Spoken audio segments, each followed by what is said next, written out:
Yeah, thanks, Michael. Again, for anyone who doesn't know me, my name's Todd Barker from Retirement Strategies Group here in New Orleans.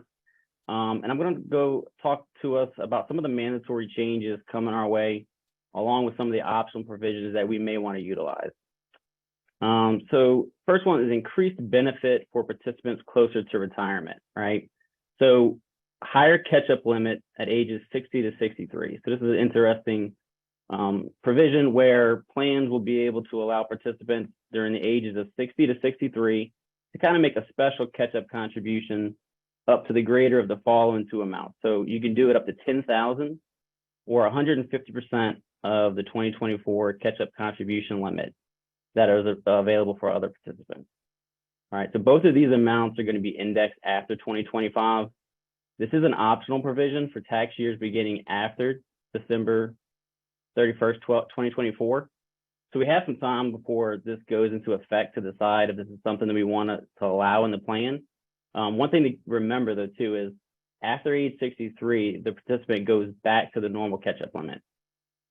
So that's an interesting thing, but there's definitely some quirks in there that we got to figure out how we can track that and make sure we get that buttoned up.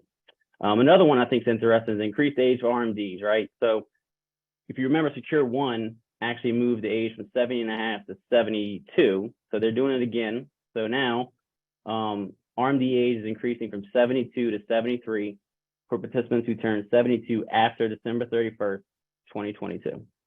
So looking ahead, they've also already said that anyone who reaching age 74 after 12/31/2032, their start date is 75. So we can see the trend here that this is going to be a moving target going forward. And this one is actually mandatory. Kind of staying with RMDs and moving into the next section on the expansion of Roth, Secure 2.0, Roth accounts are now going to be excluded from pre-death RMD rules. So Roth accounts, when determining pre-death RMDs for participants, are excluded. This aligns the rules for Roth accounts with the Roth IRA RMD rule. This is mandatory, effective for taxable years beginning after December 31st, 2023. Another part that's going to happen in the Roth expansion is catch-up contributions must be Roth for high earners. The catch-up contributions under 401k, 403b, and 457 plans may only be made on a Roth basis for participants whose prior year compensation exceeded $145,000. So all employees, though, even if they don't reach that 145 in the prior year, if they want to elect for their catch-up contributions to be Roth, you also have to permit that. So that's a pretty big change that's going to happen for high earners coming up. This is a mandatory provision for tax years beginning after December 31st, 2023. This wage limit will be indexed for inflation. So it's 145 now, but I could see that that's going to be moving up as well. Plans that do not currently offer Roth contributions, so this is kind of a big thing. If you currently have in your plan where it's only pre-tax deferrals and you don't have Roth contributions, that's going to be something that's going to need to be added to your plan to account for this change. Next provision is the option for Roth employer match and non-elective contributions. So 401k, 403b, and governmental 457 plans can let participants elect to receive vested match and non-elective contributions on a Roth basis. These contributions aren't excludable from the participant's gross income. Very key to remember on this is an optional provision, starting with contributions made after December 29th, 2022. So this isn't something that's going to be mandatory, but it's going to be something that could be looked at. I will state, there's a lot that we've sat in on and studied on this and listened to things coming out of Washington. Guidance is definitely needed on implementation issues of this, how these contributions will be treated for purposes of payroll withholding and income tax reporting. Those are still things that we're waiting for guidance on, but that is an option that's going to be available. Going to the next slide. So now I'm going to talk about a couple of things I think it's interesting, going to be pretty helpful for plan sponsors and people who are in charge of operating plan and plan administration in general.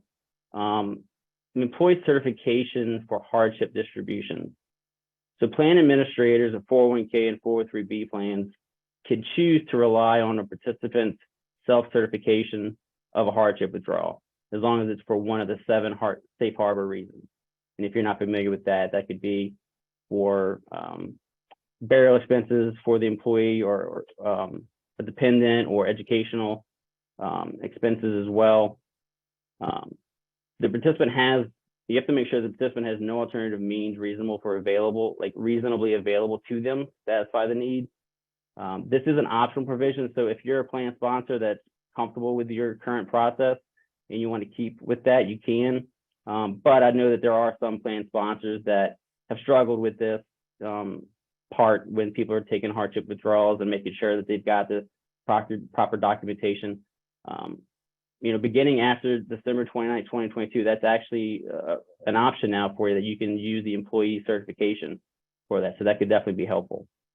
Another thing coming up is force outs. That can usually be pretty hard for employers to keep up with, and usually people like to get them, see if they can't help force out some of those small balances.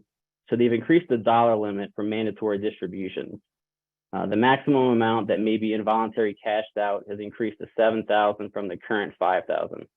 This is optional for distributions after December 31, 2023. I say it's optional because if you want to leave it the way it is, you can. You don't have to increase it. This is obviously going to be something that's subject to the plan document. This will probably be included with the plan amendment coming up with Secure 2.0 later on. But that's another thing that could probably help kind of get rid of some of the small balances that are right over that 5,000 plan balance limit. The next thing I think is potentially pretty huge for a lot of companies. Determining if you're the Form 5500, if you're a large or small plan filer.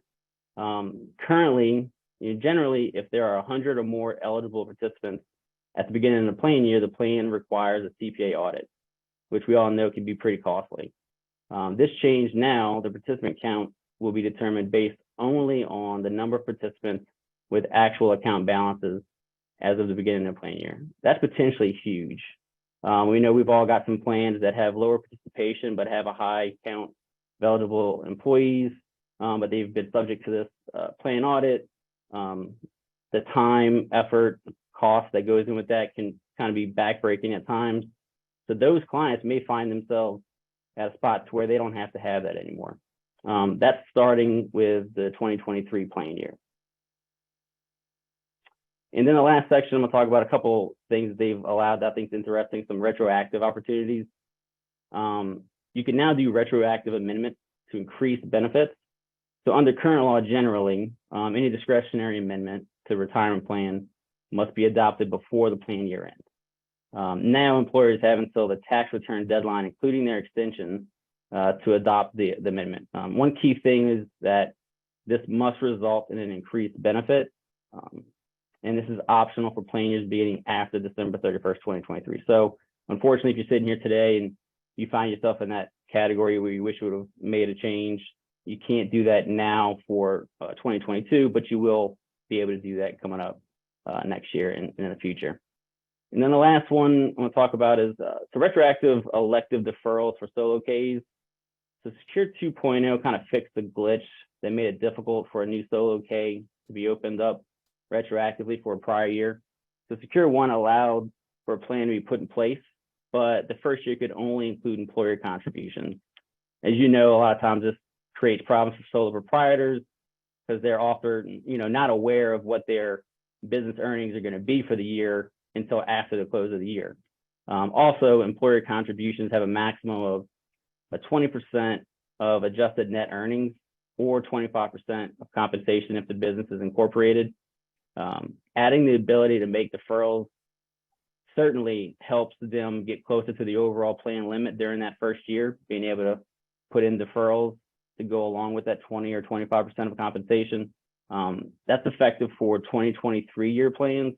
So that's going to be somebody who misses the opportunity this year and in 2024 wants to go back and put that plan in place.